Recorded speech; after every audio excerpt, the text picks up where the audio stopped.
In the 12th century, London was a muddy town of 30,000 people fighting off disease.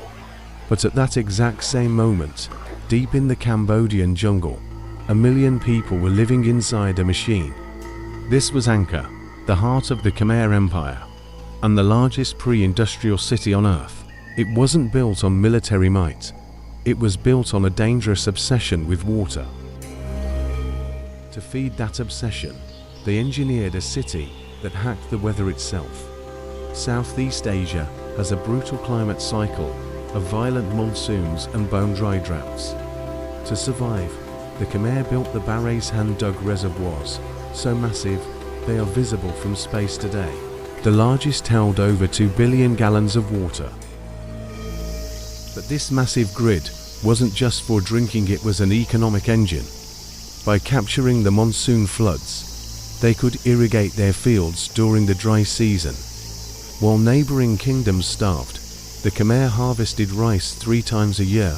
The kings of Angkor were worshipped as living gods because they controlled the rain. But they made a fatal miscalculation.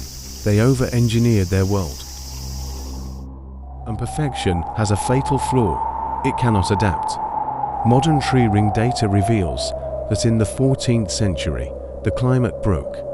Angkor was hit by a multi-decade mega-drought. The Barres dried up, the rice fields turned to dust.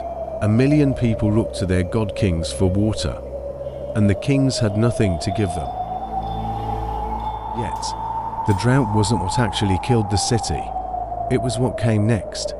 After decades of dry rot, the monsoons returned, bringing cataclysmic, violent floods. The canals were choked with sediment from the drought. When billions of gallons of flood water slammed into the brittle system, the stone arteries exploded. Spillways shattered. The machine ripped itself apart from the inside. In the aftermath, no conquering army burned Angkor to the ground.